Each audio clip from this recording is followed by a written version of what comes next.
in the research that my team does. Okay, because we're out there measuring radiation spikes. And y'all know the story about 2 of my teammates have passed away, and they're the ones that walked into the portal, and we suspect that could have had, we don't blame it on that, but we don't know, we don't know if something could have, if that radiation could have been a factor, and all the times we go out there and something paranormal happens, we have a spike of radiation just about every time something happens, because we're out there measuring it. Okay, so a bunch of radiation spikes, that can't be good for us, Keeping it 100 too and going deeper with it, we got to stay real with this. Although I've not had those experiences, this is real because I've seen technology and things done, and they'd be communicating with me to be aware that there are lower vibrational civilizations that have corrupted this stuff. Okay, but their civilization's much higher evolutionally than us. Okay, but anyway, that would be that you have the ability for them to make cadavers.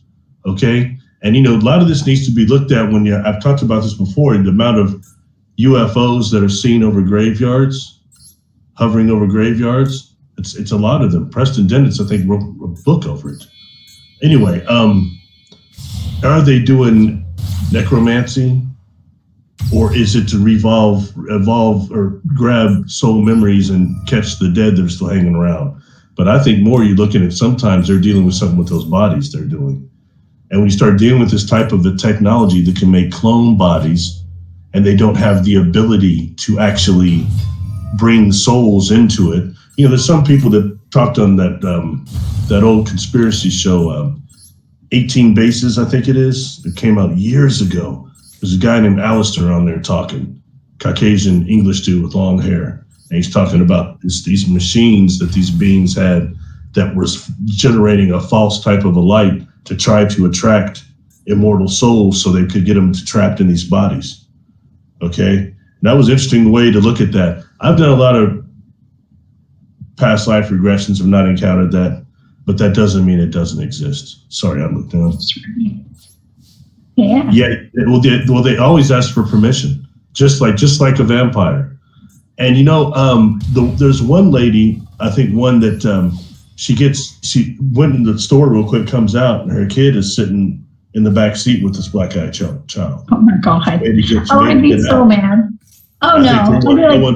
I think they got sick later from being too close to it. But as far as it being a warning system, because they're asking, but what is it they want? What are they going to say? What are they going to tell? No one really seems to know, and they hadn't really technically hurt anybody. But when you start dealing with this type of what you could be dealing with, some type of cadavers or avatars, whatever you want to call them, that is actually inhabited. Clone bodies inhabited by some type of an AI that's just black substances that everybody's tripped over. That isn't aromatic fluid. Anyway.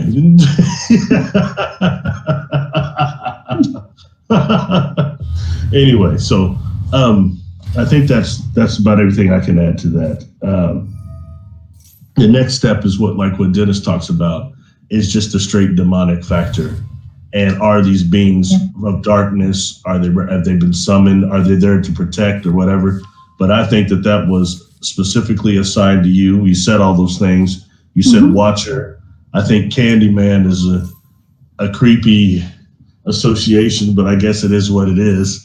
For the word, just for the record, I liked it when Tony Todd played Kern, the Klingon of Star Trek, better, which is Worf's brother. I like that role better than the Candyman gig.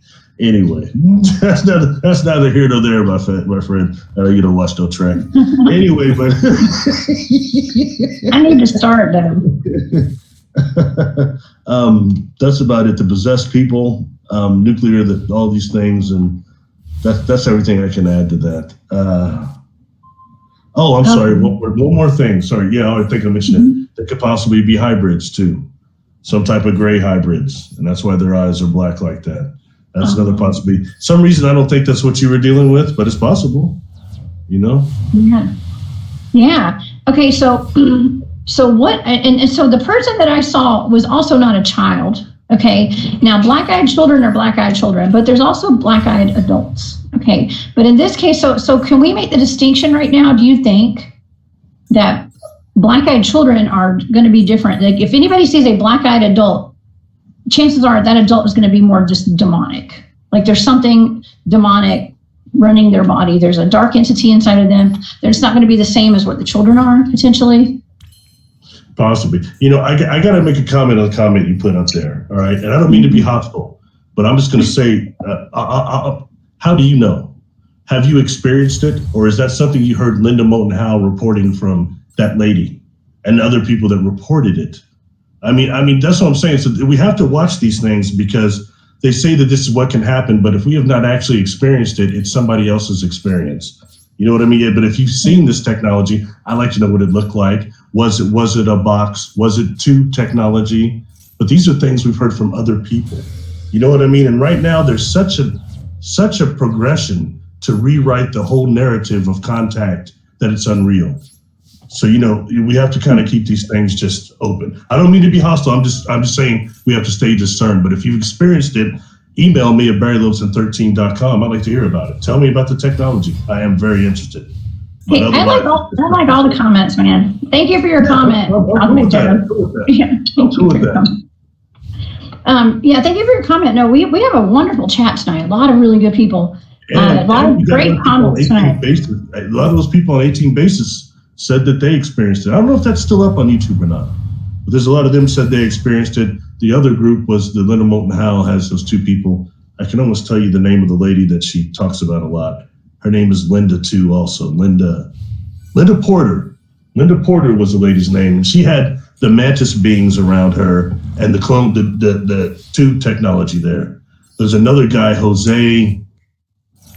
He said he was near the tube technology too. And when Alistair described that in Bases 18, he was describing that, and Linda started calling that resurrection technology, okay? And that tube technology, resurrection technology. And some of the abductees call it that too. I've been around something similar, but it was a quasi-crystalline technology. It wasn't that. It wasn't what these individuals are doing, okay? So just food for thought again. So sorry, you were saying something about something different. Oh, no, I was going to answer Ange over here. Hey, Ange, could black eyes be associated with demonic entities? Absolutely. And I think that's what that man was that I experienced, probably according to my data for this target tonight. So Abbott has an interesting comment. I've been looking at this one.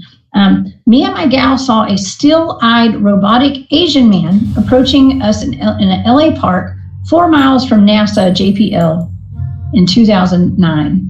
Okay, so that brings up another point. Okay, so we're talking about demonic entities, demon-possessed bodies. We're talking about the black-eyed children, possible extraterrestrials, interdimensionals. But we also have like clones, okay, around us, and we also have robots and stuff right now as well. So, I mean, well, there's a lot going on right now. I had just put up this thing in Japan. It's a manufacturing factory where they're doing all those AI robots. I mean, they're like lines of them, different stuff they're doing with them. That's not a fake deal. That's not CGI. That's a real place. And here's something like that. I mean, I don't doubt it. And when you have actually the different type, okay, all right. So I start picking stuff up. Okay, so I'll just say it. All right, what she just said, they're wanting me to reference Ingo Swan's The Woman in Penetration, the woman in the store that he saw. He described her being robotic slightly too, a type of like almost some type of extraterrestrial / robotic almost type to a way. Anyway, I picked that up with that, so that's I guess that's a good correlation, I guess.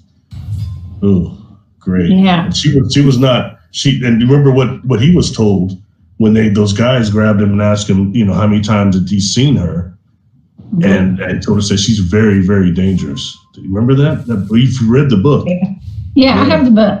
Yeah. She's very dangerous, but like, what does that mean? Like, what kind of dangerous? I don't know, but he said the men in black were watching her in the store and watched him. And he described the men in black slightly different. They were almost like parapsychologists. That's the way he kind of describes these individuals. All right. And because those are the ones that took him and wanted him to remote view that city that winds up being on the moon. And they didn't tell him that at first. That's what that whole book is about the moon. Yeah. It's about the moon, but there's so much more to it. And all this crap is interconnected, okay? And I don't mean crap as in like a bad way. Okay, I was just thinking, what about the vampire aspect, Barry? Because some people think the black-eyed children are vampires. Now, that wasn't in my data for this man that I had encountered, okay? But what about the vampiric aspect? Well, just based on the Bela Lugosi fact they got to ask to come in gives that priority. It could be. Hey, something you want to touch on real quick that you mentioned in the data that, although I guess it's taking us down the rabbit hole, but I think we should mention it as it was part of that video that I sent you, which is those dragonfly drones. And those dragonfly drones is something that was seen over, or somewhere in California and somewhere else. They were in Santa Monica. Santa Monica, okay. Yeah, because our team wanted me to remote view those or something at some point, and I don't know if he ever gave me that target or not. But right on. They were in Santa Monica over the ocean, I think. Yeah, I did a show last week with him and Brian Singh that was pretty cool, actually. It was awesome. To this conference you and I are going to be at. That caused a lot of buzz when those things came out. Were the pictures fake? Were they not? And what's interesting is there was some type of something happened, like a microwave pulse or electromagnetic pulse, something that allowed these things to only be seen briefly, and those pictures were taken. And the witnesses were saying they were phasing in and out. And if you look at on top, the people, we zoom in on those, there's these symbols all over those things, okay? Like on the wings and on certain parts, there's these symbols. And that's been matched to what's supposedly a place from Silicon Valley called CARET, which stands for, I forgot to look at it. Anyway, it's like a place that's supposed to be back engineering extraterrestrial technology undercover. And what they're back engineering is self-activating software, self-activating hardware, self-replicating, self-repairing. That's what they're working on, and that's these drones supposed to be. This gets heavy enough to those of you that watched the Sarah Connor Chronicles around 2006 to 2008. I think it really ran 2 seasons, not even 2 seasons, but they started dealing with Skynet was making these dragonfly drones. Pretty interesting. Sarah Connor went to a contactee support group to get a better deal on these drones. It was extraterrestrial, and she knew it was Skynet. What Reese had called HKs. She's like, what's HKs? The original movie, Hunter Killers. They use infrared. Automated machines from factories that patrol all the time. So the dragonfly drones, but going back to that, sorry I get too excited.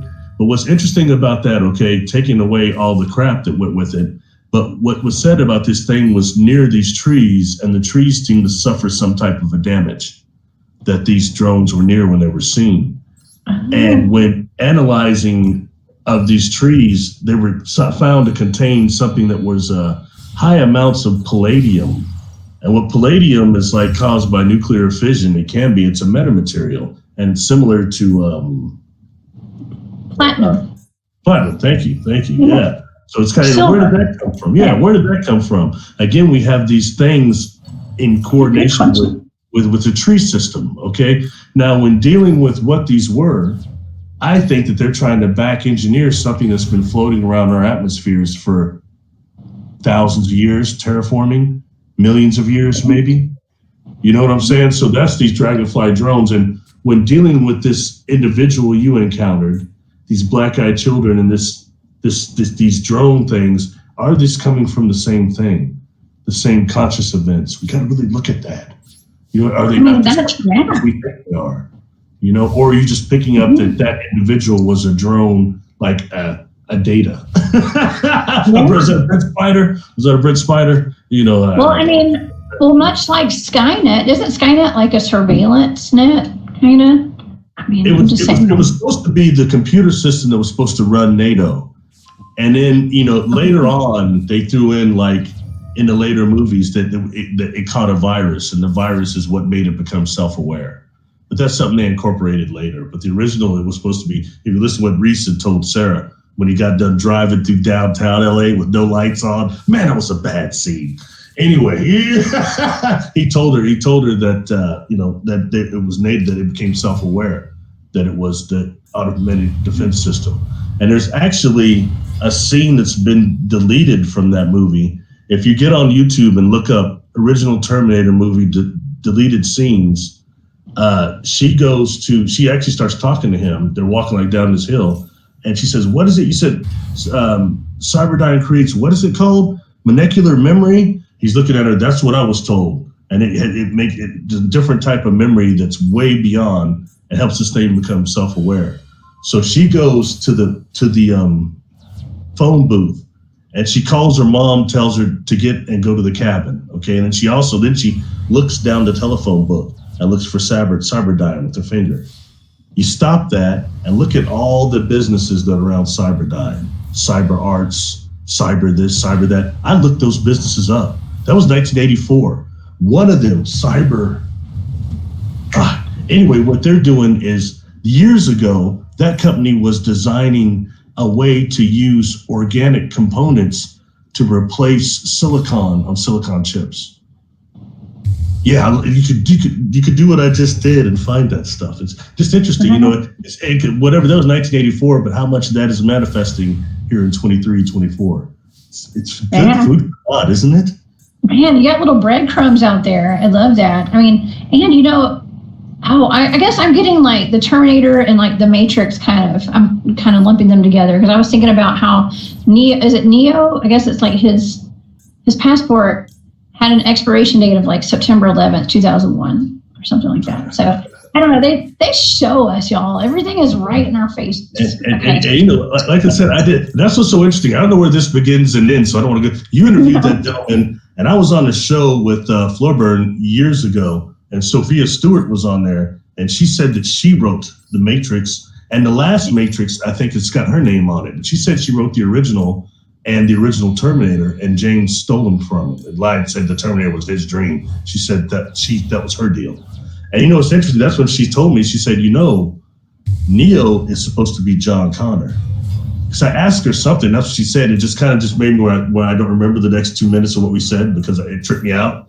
You know what I mean? I was like, whoa. And she goes, think about it. She goes, actually, Neo represents what happened in cyberspace, how the machines took us in cyberspace.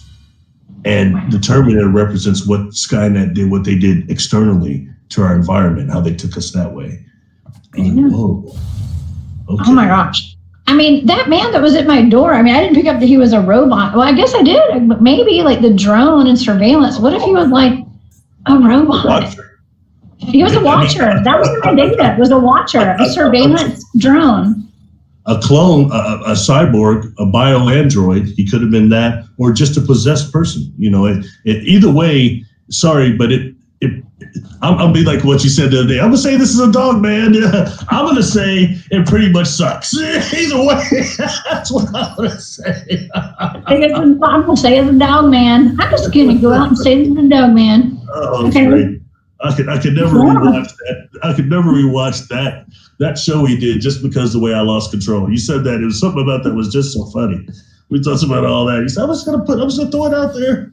I think it's a dog, man. So man, by golly. By gosh, by golly.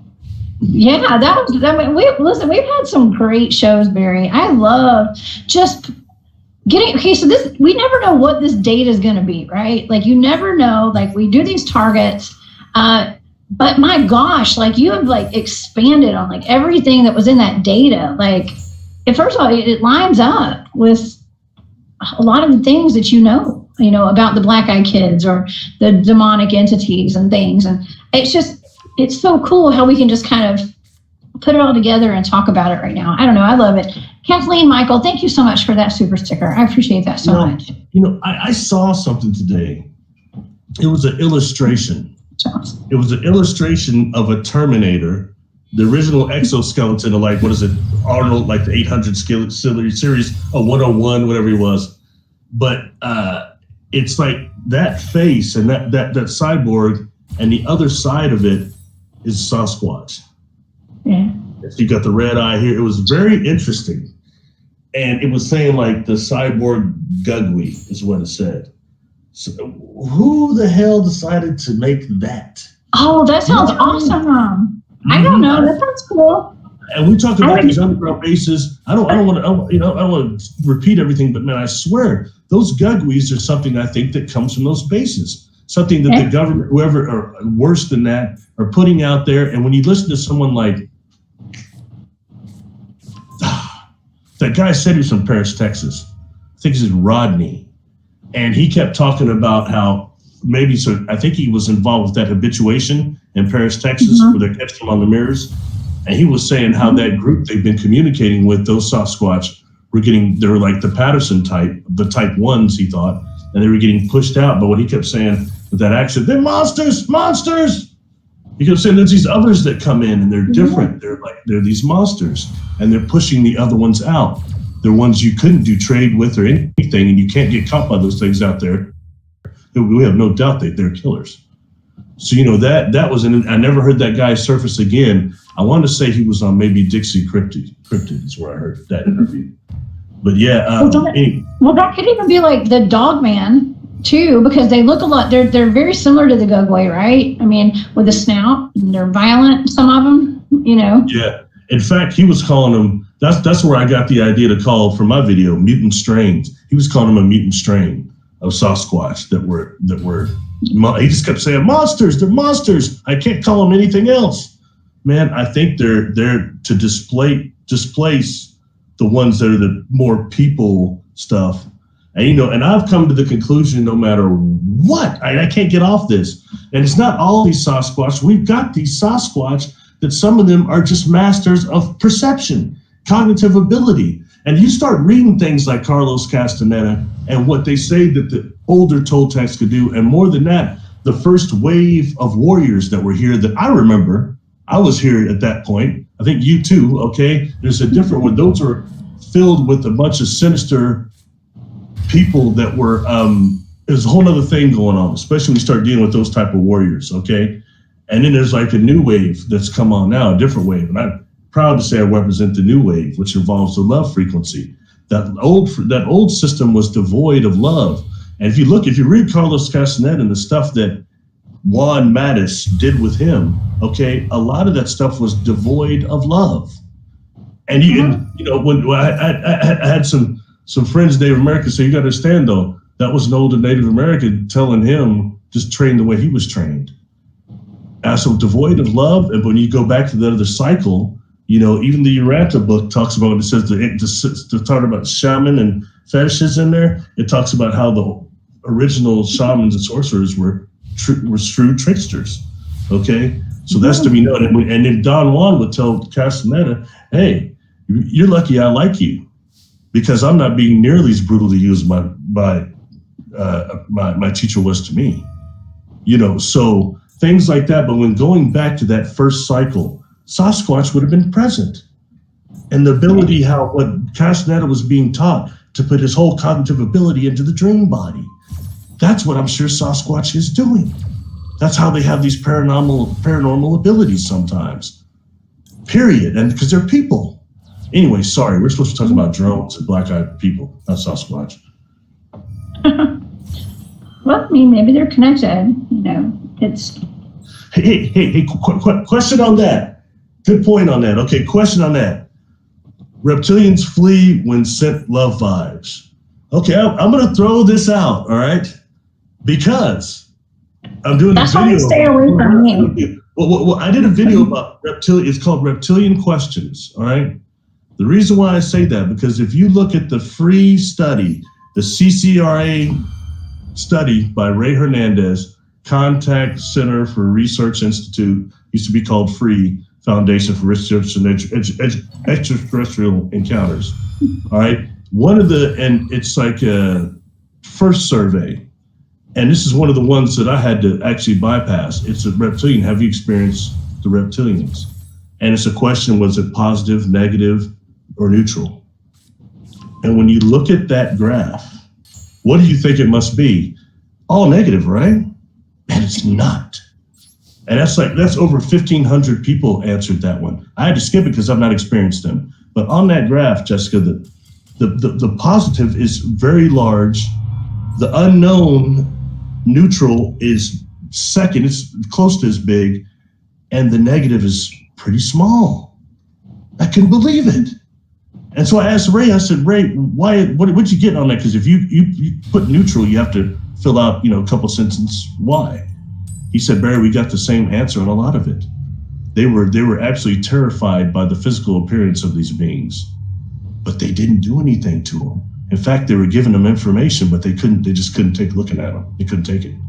So they feel neutral because just the way that they met them, but the fact they did nothing, if they helped, if nothing. And the other's saying it is positive. So that tells you something. With these difference of reptilian factions that come here or whatever, we're not being told the whole truth about it. And automatically, they must all be negative. What about the Saurians that were supposed to be here before the Dracos? What about the Serpentines, the Nagas? You got all these things we got to incorporate in, so they're all negative, being driven away by love vibes. Is that so? Or some of them are trying to learn to love, like what happened in that regression I had.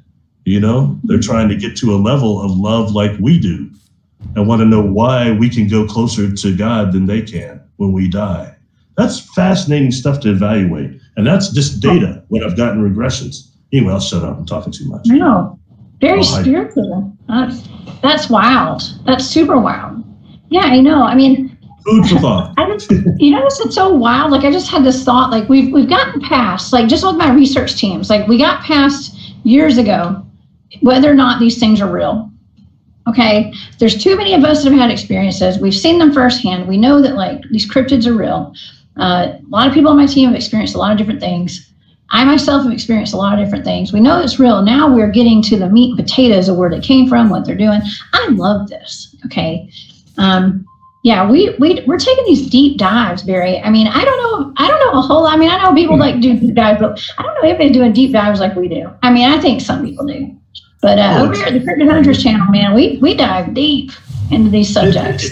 It's fun, and so people have been, it's cool because it's starting to reach a lot of people. And people are starting to hit me up and saying, man, I was watching this show with you and some of them call you Jessica, some other people, just the Cryptid Huntress. I was watching that, it was this, that, and it's one or two that might say something like, oh, I forgot about that one.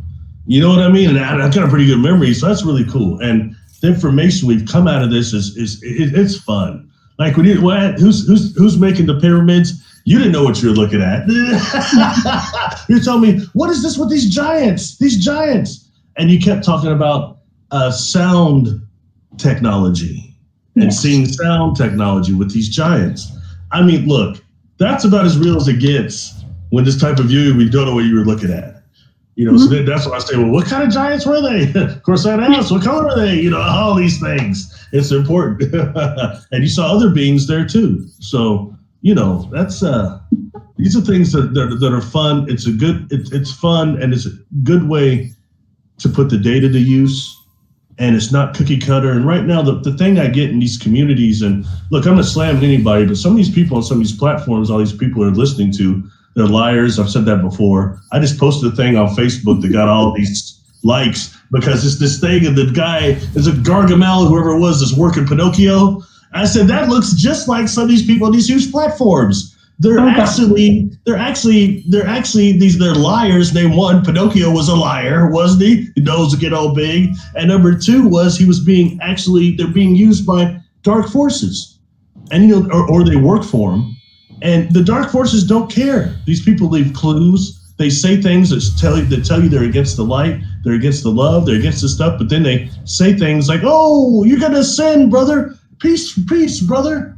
Come on, man. So that's a con deal. This is right now a time where I'm hoping I mentioned this yesterday, that we're at a time of a shift in consciousness. More than anything, the pole shifts or anything, this ascension thing, whatever people will call it, I'm hoping it's a shift in consciousness from these demonics that run this planet, are destroying our biosphere, contriving things, hiding things, this demonic. I mean, it sucks that a lot of the targets I've given you turn out to be of some type of a demonic underground lab type of a deal. And when looking at looking quickly, and I'll shut up. When looking at the example, the concept of hell, the concept of Satan and Lucifer, as they're called, and really them being falling light beings, where does that beginning end? There's that Uranta book that's so interesting. It talks about that these are real beings, but that Lucifer was the beginning of the rebellion, unquote. But he is locked away on a prison planet that surrounds the architectural spheres around Galactic Center. And several of them are prison planets. He's locked away there. It's way away. Okay. And that Satan is a different light being that comes here to Earth and roams here sometimes. And, when taking this and comparing it to somebody, I have a few issues with some stuff he viewed, our buddy Ed Dames, okay? Many years ago, he did a thing, and I think it might still be on YouTube. It was with Art Bell. He remote viewed Satan and Lucifer. And, that's what his team did, and that's what he said. He said, we couldn't seem to lock in to Lucifer, whatever you call it, AOL, whatever you call it. He said that it was too far away, that they couldn't seem to get clear. But the other one, Satan, that one comes here. And he said that it was a light being, a brilliant light being that they saw moving around in factories. What I would assume now, after working with you, would be these underground factories, say it's moving around instruction and doing things. It's, it is what it is. So that's what we're dealing with on this planet. When we talk about these fallen ones and stuff like that, got to remember that's why I trip, because they're beings of light, these things. They're not these dark shadows like the other ones we see. The ones that are the ones really higher ones, they're different, Anyway, I'm sorry. I don't want to get away from what we're talking about. We're supposed to be talking about creepy black-eyed individuals. I mean, I think Lucifer is pretty creepy too. Just saying, like that. Yeah. Cat Chaser, thank you. I want to thank Cat Chaser for the super sticker. Thank you so much. I appreciate that. Yeah, it's and these are just concepts of a good and evil, positive and negative. I don't mean to sound like I'm religious. I'm not, but that's just a context to put some of it, because I think you've got so many different levels of dark forces that it's unreal, and they're relentless. They're absolutely ingenious in figuring us out, and they never stop. And ever since this high solar activity, the aware people I know are under attack. It's been really bad. Okay, so I don't think I told the audience this today, but our power was out all afternoon. Okay, and Carrie Ann is saying, man, my power just went out and then the internet turned off itself. Okay, I didn't think I was going to be able to do a show tonight. I was going to have to go somewhere to get the message out today. And this has turned out to be a very powerful show tonight, by the way. Okay, I wasn't expecting it to be this powerful. I don't know what to expect, honestly, but we always have a great show. But this has been a very powerful show with a lot of good information. And right before, it was literally within an hour before showtime, my power came back on. Okay, I kind of wheeled it back on. I was like, you're coming back on, damn it. And it did. I would have gone somewhere if I'd had to. I would have been more discombobulated than I already am. I already didn't get to curl my hair tonight. Okay, so. What is Quantum Go Time 19? That sounds cool. I wonder what that means. Is that like a show or something? I don't know. I like that, though. I'm not sure. Cool. I don't know, Kirian. Right. It means something. Yeah. Yeah, I love it. Yeah. Oh, I love it. It says we are right over the target. That's right. We're over the target. And yeah. So I think so. Maybe we are. Maybe we're over the target. What target? I don't know. Every target we set our aim at. This target. What we just talked about. I think we're over the target. I think that we do hit on things that so I did a pre-recorded show that I had done with my friend Bryce, Esoteric Atlanta. I aired that while I was in Reno, and it was a missing persons case. And that target was revealed to me on air, basically, with Bryce. And I didn't know what it was. Okay. And she was a blind target. She told me, I was like kind of I was like, whoa, okay. There's a young lady who had been missing since like 20, I want to say, it's been a while. She's been gone for a while. And my data was, I was saying stuff that like I felt kind of silly saying on air because I was like, I don't know, because you just don't know what you're going to get with these targets. And I was putting out information, and to me, because I was talking about dance recitals and the way it smells when you get off the stage, you get on your tights and your leotards, and it smells, like a locker room and stuff. But all of that was so pertinent because her family representative contacted me, Barry, and was like, look, the stuff that you were talking about has not been made public. Okay. So if you guys want to, when it comes to remote viewing and these targets I'm doing, I'm always shocked. Okay.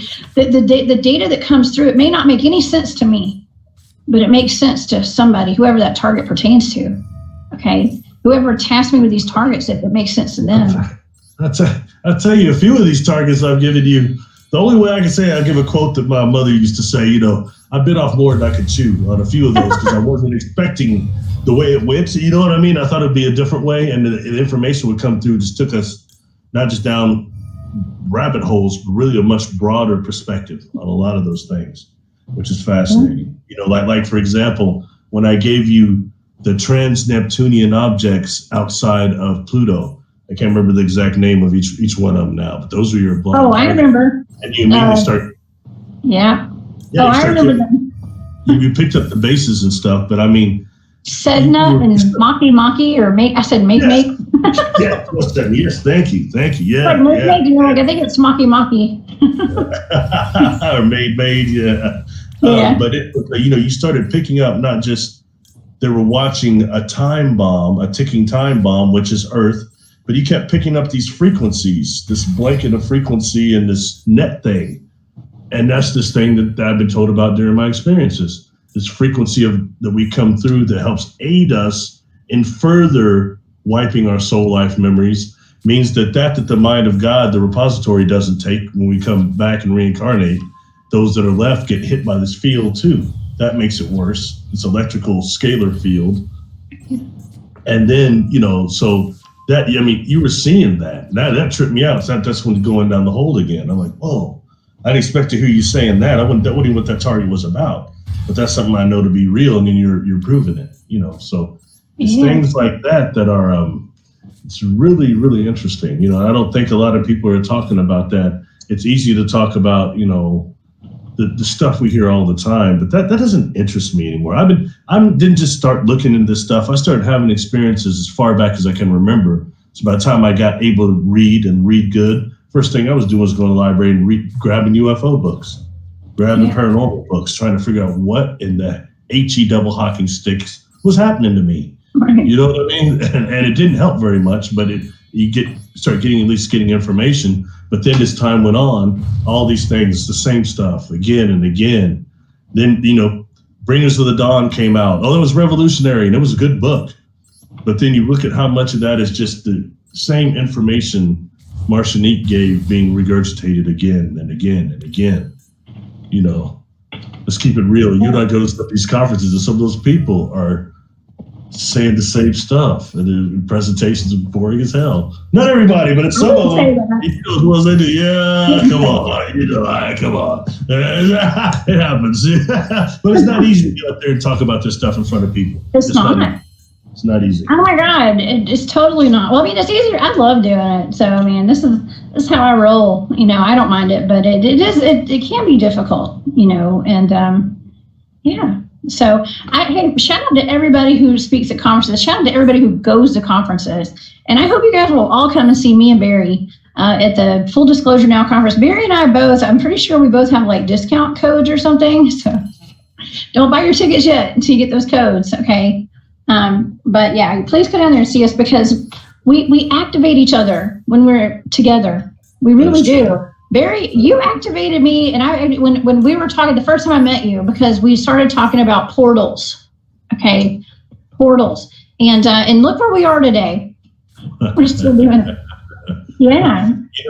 I can't say it enough. Those conferences, it's really, and I'm not putting out all presenters. I didn't mean to sound like that, but it's Stop.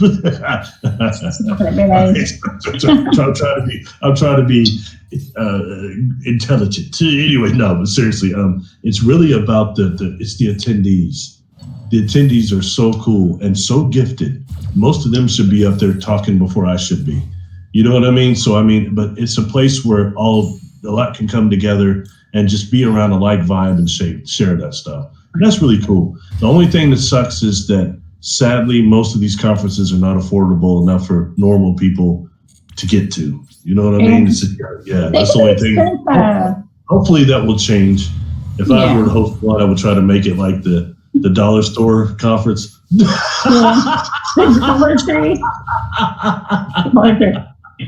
Well, they can get expensive, but but see, that's why I make it a point to do the small town events, okay, like the Bigfoot town halls and the little conferences that we have all over at like festivals and stuff around Georgia and all over the South. I try to, anytime somebody asks me to go, I usually go.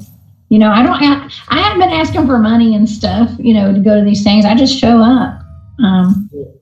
It'd be nice if I got some travel paid for occasionally and stuff, but it's okay because I'm just there. I just like to go meet people and to get, stories and to hear people's experiences. And it's fun getting to meet people that watch my shows.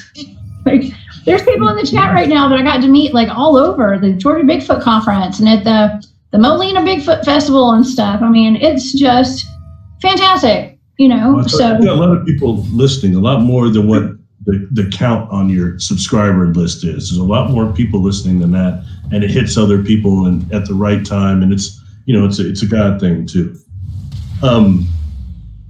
This conference will be the 13th or 14th one I've spoke at in person that I've been invited to. And I never thought it would go that far. I couldn't believe when I got invited the first one in 2016 at a SETI. I've done a few online ones too, but I don't count those. But and it's every time the people that I meet, it's so worth it. And I take them seriously. People are spending so much money to be there, and they're not just there to see people present. They're here to actually talk to people that have had experiences, other people, and to be heard. It's important. So and that you're like me, we spend a lot of time talking to everybody, be drained at the end of the day, but it's fun though. And I think that's what it's all about, And again, that might just be us, but that's what I feel. Yeah, it is draining, but I just go get re-energized somehow. It's fine. Just go out in the woods. I got my ways to re-energize. That's what we're here for, That's what we're here for. And I don't know. I'm super excited about getting out and meeting people. All right, listen, before we go tonight, I have a list of, so I typed it out a while back, and it says 10 facts about the black-eyed kids. Do we want to go down this list? Let's do it. To kind of wrap up the show tonight, because I think it's actually kind of funny. Some of these are interesting, but I typed facts.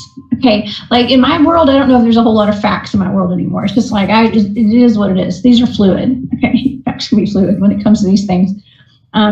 Okay, so shall we start? 10 facts. Black-eyed kids will look like normal human children between the ages of 6 and 16, but pale skin and completely black eyes. All right, we covered that, right? People who have been in close proximity of black-eyed kids report feeling uneasy, like you already said, and the children's appearance is generally frightened people. They report feelings ranging from anxiety to terror. Okay, my question is, if a mom came out to her car and there was a little kid in the back seat with her kid, it must not have been that scary, or either the kid was completely not self-aware. Which is a thing. Okay, that is a thing. Some people are just not self-aware. Yeah, if I recall, I don't recall her saying that her kid was as scared as she was completely tripped out. Yeah. Okay. Yeah. The kid must just not have looked at her. But of course, and the other one was somebody that let them in and touched one of them. Oh yeah. There's actually a really good story. I was kind of looking up. Tim Mothman, I am missing that blood orange drink that we had at the Washoe Club. Oh my God, that was so good. Okay, sorry. What were we saying? That was early off, Tim Mothman. Alcoholic beverage? What? I did. Tim and I both had we were at the Washoe Club, and that's where we did the ghost hunt in Virginia City. And it was the end of the night. We're like, let's just have, what do they have on draft? Okay. Because I don't drink beer hardly at all, but we had a drink. It was delicious. So, all right. Sorry. I forgot what we were talking about. Oh, I'm like, I wish I had one. It was something about the black-eyed children and the sickness that people that touch them and maybe letting their guard down or something you were saying. Yeah, I was talking about them not being unaware. Anyways, I'll go back and rewind this. Why don't we move on to the next bullet point that I have here? They say that, okay, so this is something that we haven't covered tonight. Some people report seeing black-eyed kids that have talons for feet and other demonic attributes, but they mostly look like normal children. Okay, have you heard about them having talons for feet like birds? No, I've never heard that. The only time I've heard that is in regards to the women in white, and certain of these witches that are seen. They're supposed to be reported to have these bird feet. And then there's the woman that some people said she had bird feet, and she's not seen with that. She has on these clown shoes, like the three-toed clown shoes, really big and they're quite a bit. Yeah. Whoa. Adolf, I want you to come on the show sometime. So I'm gonna find you on Facebook and hit you up. That's interesting right there. And that's something that we need to cover is like alien abductions and stuff in people's houses. Like, how are they getting in and out? It's almost like there's Santa Claus coming through the chimney or something. It's like, how do they get in? Well, it's a stasis beam. It's a stasis beam. Mm-hmm. The stasis beam can penetrate matter. You have these energies that can turn matter into energy and energy into matter. And these beings have a master of that. So for them, on my YouTube channel, there's a thing I did, UFO stasis beams, part 1 and part 2. Okay. No offense, but if you still think stocks, real estate, or crypto are the best passive income investments in today's economy. Okay. Oh, and I'm not going to go there because this is going to be a totally different rabbit hole. We don't have time for it tonight, but yeah, it was. I went on a show. Okay, it hasn't aired yet, so I'm not gonna mention exactly what it is. It's kind of an awesome show. Okay, of course, and the host was asking me. We were talking about my experience having waking up with ETs in my bedroom, and I mean wondering why my dogs wouldn't wake up. And he actually made me think about something I never really thought about. He was like, "What? Well, what if you weren't in that 3D reality? What if you were just like a step above in another dimension?" It was like the upside down world, like on Stranger Things, like you're in a different dimension. So you were like on that frequency with the ETs. Nobody could see them but you because you were like in your astral body, I was like, dude, perfect. So anyways, we're going to do a show on that. I promise. We'll talk about it. You use a different phrase for it. Yeah. Were you dreaming awake? Yeah. Could have been too. That's what a lot of these things happen. And you must understand when we experience another dimension, it is in a dream type of a fashion. That's just the way it kind of works to a degree. So, so imagine were you in the dream body perceiving things cognitively and you were able to perceive them for that reason. That's like a point to where they can't, hide as easy or meet us halfway or get caught. You can catch them like that. Wow. Yeah. Yeah, Dennis says that the black-eyed kids are interdimensional beings from another spiritual reality. I mean, I think that there's definitely an interdimensional aspect to these things, for sure, to them. So, okay, well, let's keep going on our list because we're about halfway through. Real quick about that. Again, I'm going to bring up the nuclear thing and then being a time from timelines as a warning system. And I say that because right now we're in high solar activity, and that's when these time edits and all that stuff happens. But right now, it's really, I think, imperative to look at during these edits, one that these dark forces are already trying to switch us to is nuclear war. And are they a warning system for that? And I'm not saying that's the only reason they're true, but I think it should be factored into the equation. But that also includes them being interdimensional, things Dennis said too. But I think it could do with timeline war too. Wow. Yeah, absolutely. Oh my gosh, we have so many great comments in here. Hey, David Pardue is in the chat. Yep. Okay. What's up, David? Okay, so the black-eyed kids are usually wearing dated clothing or dressing in a manner that's not typical of a normal child their age. So dated clothing, like older clothing. Some people say they're time travelers, Barry. What do you think about that?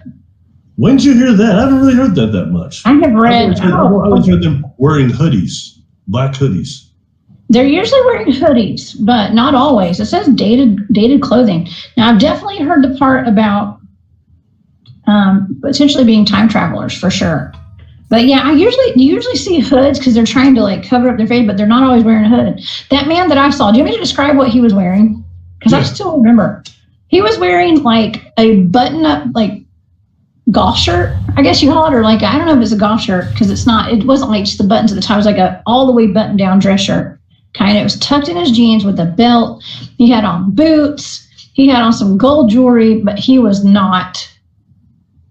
did not seem human at all to me. That was the first time in my life I'd ever seen a person that was not a human that I knew of. And I'd seen ghosts too, okay, that were like, I'd wake up and there'd be ghosts standing by my bed. They weren't human completely. But this guy was like standing there in the 3D and was not human. So anyways, but he had on like current clothing and stuff. Like he just looked like somebody that just kind of lost his way or something. But it was scary. Okay, so black-eyed children are always asking for something. It says they always ask for something. It is always something that involves being in close quarters with you. They will ask for a ride in your vehicle or to enter your home or to use your phone. Okay, so I think it was Maureen in the chat earlier said, take the welcome mat off your door. Okay, welcome mats. Yes. You know, I've been criticized for saying that so much. I posted that on Facebook probably 10 years ago. People got mad. I'm not taking mine off. Hey, you can suit yourself. Go ahead. If invited, then debot.